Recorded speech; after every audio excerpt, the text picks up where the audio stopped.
Welcome to the Deep Dive. This is where we take source material, could be articles, books, research, and really dig into it. We pull out the most important insights, the key takeaways, really just for you. The idea is to give you a shortcut to understanding complex topics, maybe find some surprising things, and, keep it interesting.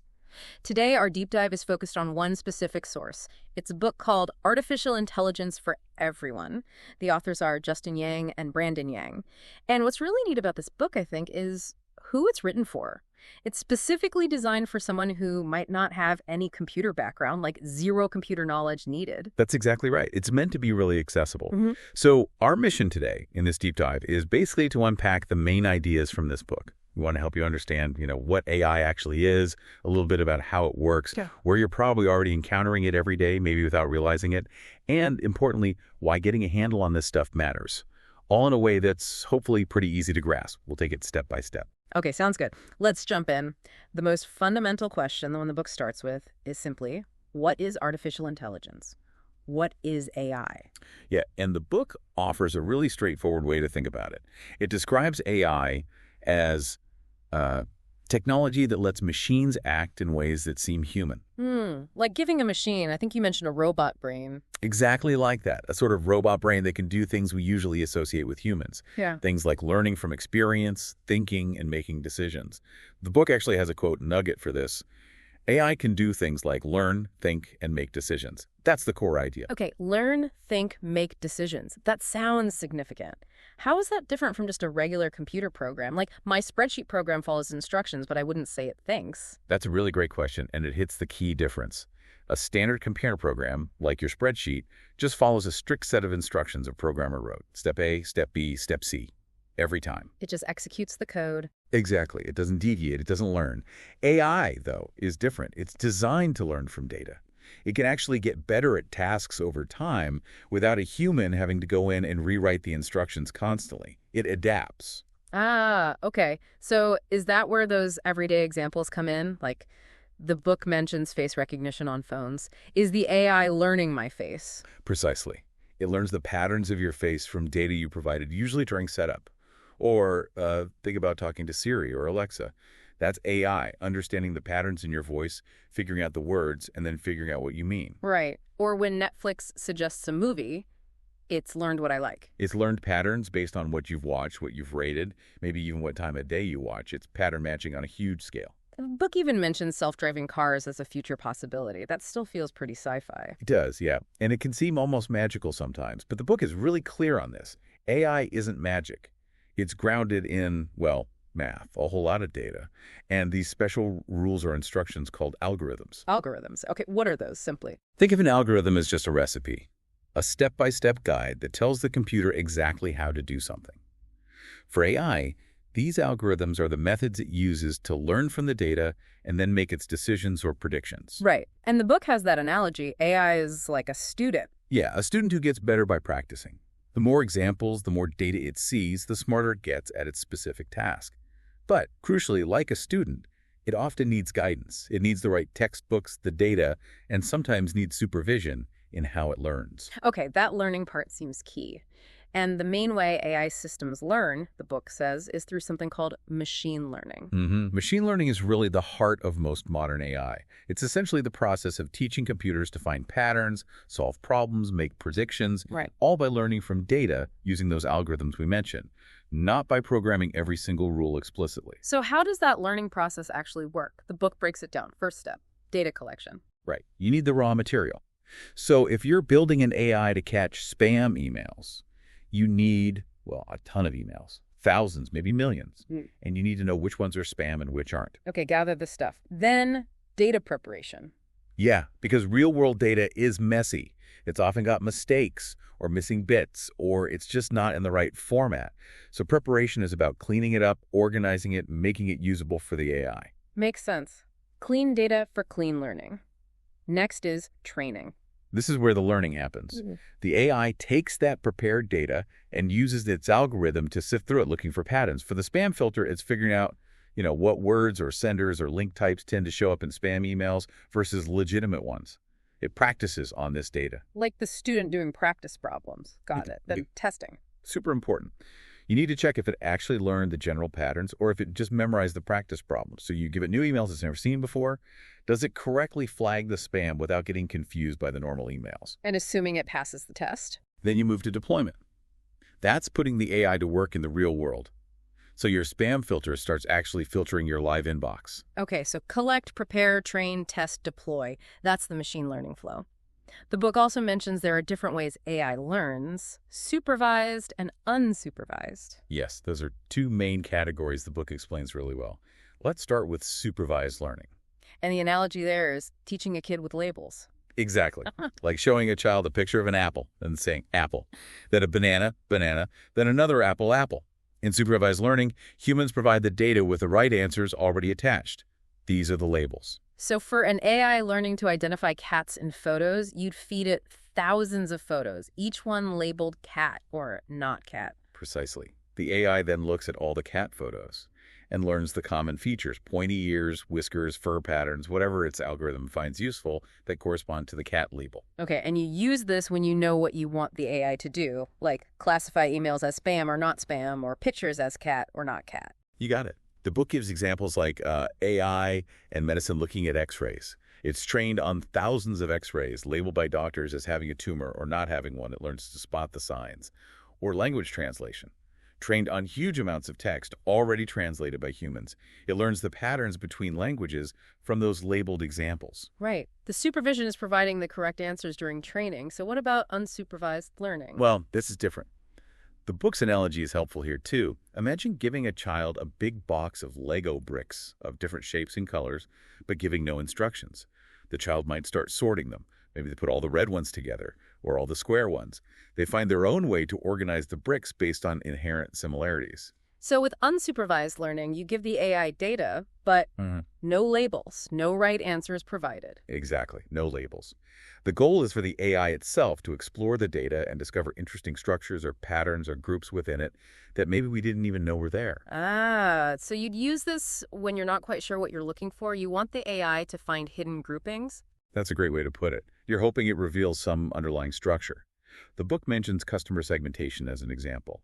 A business might feed customer purchase data into an unsupervised AI to see if it naturally clusters customers into groups with similar buying habits without telling it what groups to look for beforehand. Or maybe finding weird, unusual transactions that don't fit any normal pattern, which could signal fraud. Yes, that's another classic use case mentioned, fraud detection. Or recommendation systems grouping users with similar tastes or items that are often bought together. Unsupervised learning helps find those connections. The book does point out a challenge, though, right? That sometimes the patterns the AI finds are hard for us to understand. That can definitely happen. Because we didn't tell it what to look for, the groups or patterns it finds might be based on complex statistical correlations that don't have an obvious, simple explanation in human terms. Why did it group these specific customers? Sometimes it's not immediately clear. Okay, interesting. But whether it's supervised or unsupervised, it seems like the common ingredient is always data.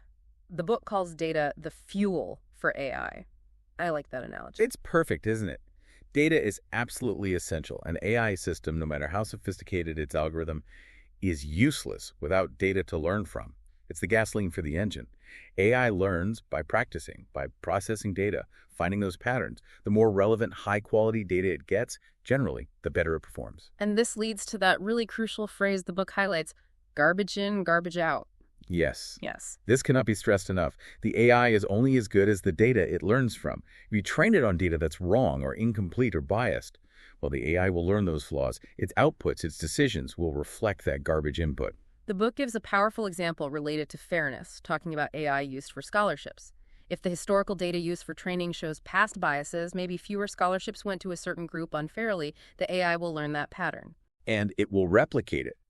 It might unfairly disadvantage future applicants from that same group simply because it learned the bias patterns present in the input data. It doesn't know it's unfair. It just knows the pattern. So garbage in, garbage out applies to accuracy and fairness. Absolutely. It's fundamentally about pattern recognition. AI is incredibly powerful at finding subtle patterns in huge data sets, images, text, numbers, sounds, video. But it doesn't understand the data like a human. Facial recognition sees pixel patterns, not a person's identity in a human sense. Weather prediction sees correlations in historical data, not the physics of the atmosphere directly. And the book emphasizes both the quality and the quantity of data matter. Tremendously. You need enough data, and it needs to be accurate and representative. Otherwise, the AI might not work well, or it might work well only for certain groups, leading to bias. Okay, so AI learns patterns from data, and once it's trained, we start seeing it. Well, everywhere. The book points out how integrated it is already. Oh, absolutely. Your smartphone is packed with it. We mentioned Face ID, predictive text, but also things like how your photo app automatically organizes pictures. Grouping by faces, places, even objects like beach or dog, that's AI classifying your images. Right, and online shopping. Yeah. Those recommendations you might also like. Yep. Classic AI, analyzing your clicks, your purchases, what other people like you bought, finding patterns to predict what you might buy next.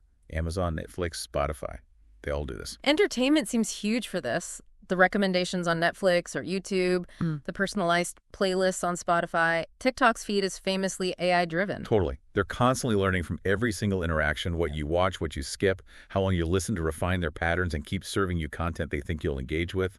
The book even mentions Netflix personalizing the little preview images, the thumbnails, based on what AI thinks you specifically are most likely to click on. Wow, that's specific. Okay, what about just getting around maps?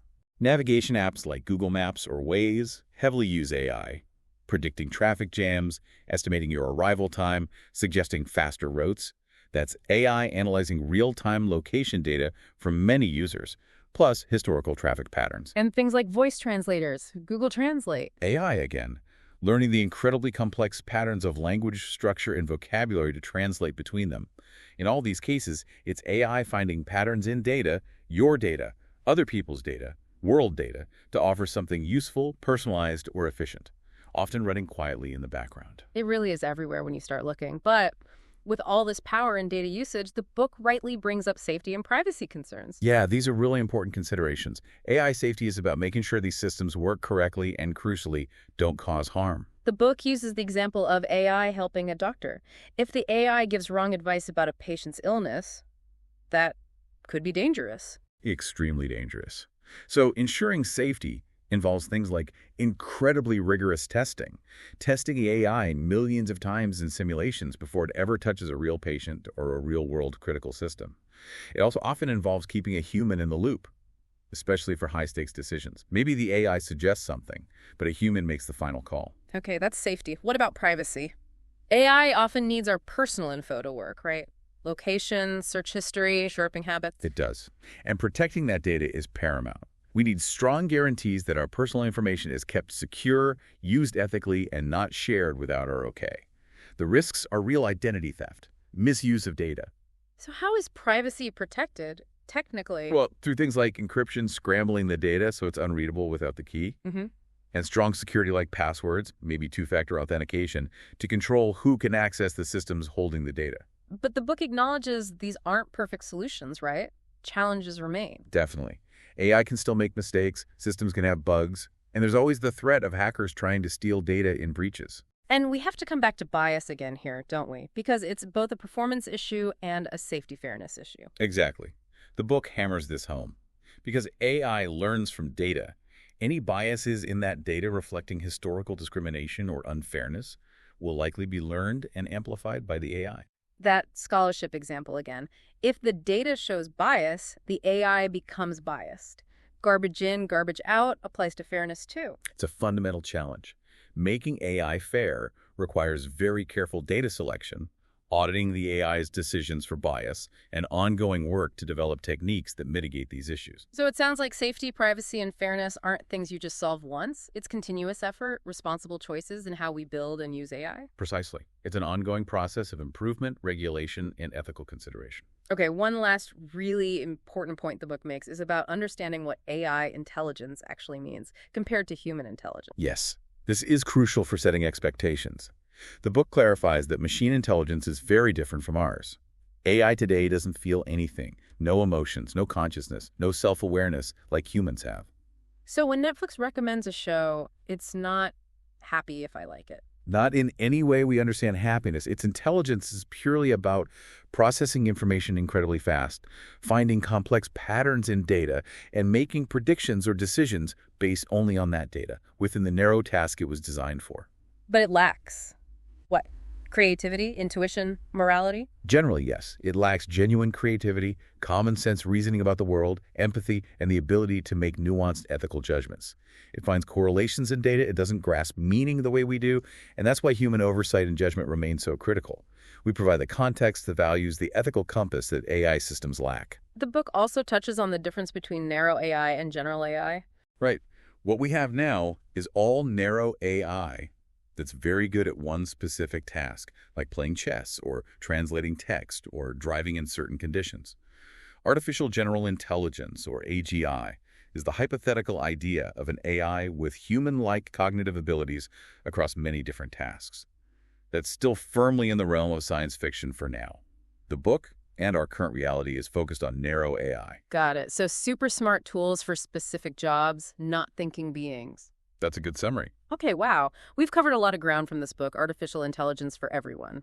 We started with the basics. AI as technology making machines seem human, like a learning robot brain. We looked at how it learns through machine learning, using algorithms to find patterns in data, either with labels, supervised, or without unsupervised. We talked about data being the essential fuel and the critical importance of data quality, avoiding that garbage in, garbage out problem, especially regarding bias and fairness. And we saw how AI is already all around you in your phone, your shopping, your entertainment, navigation, quietly recognizing patterns to help out. We also touched on the vital issues of safety and privacy, the risks involved, and the need for careful, ongoing work to make AI reliable and trustworthy. And finally, we clarified that AI's intelligence is about pattern matching and prediction, not human-like consciousness or understanding. It really feels like the book paints a picture of AI as a powerful tool built on math and data, definitely not magic. Absolutely. And it's a tool that's changing things rapidly, not just in consumer tech, but in healthcare, agriculture, transportation. Fields the book touches on, too. So huge potential benefits, but also, as the book shows, real challenges we need to manage responsibly. Exactly. It's a balance. So maybe the final thought to leave you with, drawing from the spirit of the book, is this.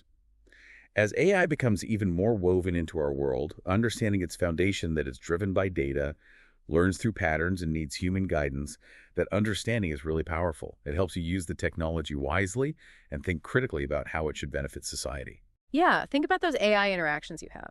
Knowing it's a pattern machine learning from data, does that change how you see that recommendation or that translation or even that news feed? What questions does that raise for you about the data being used or the potential for bias or where we want human judgment to remain essential in the future? It's definitely a lot to think about. But hopefully this deep dive, based on artificial intelligence for everyone, gives you a solid starting point for understanding this transformative technology. Thanks for joining us on the Deep Dive.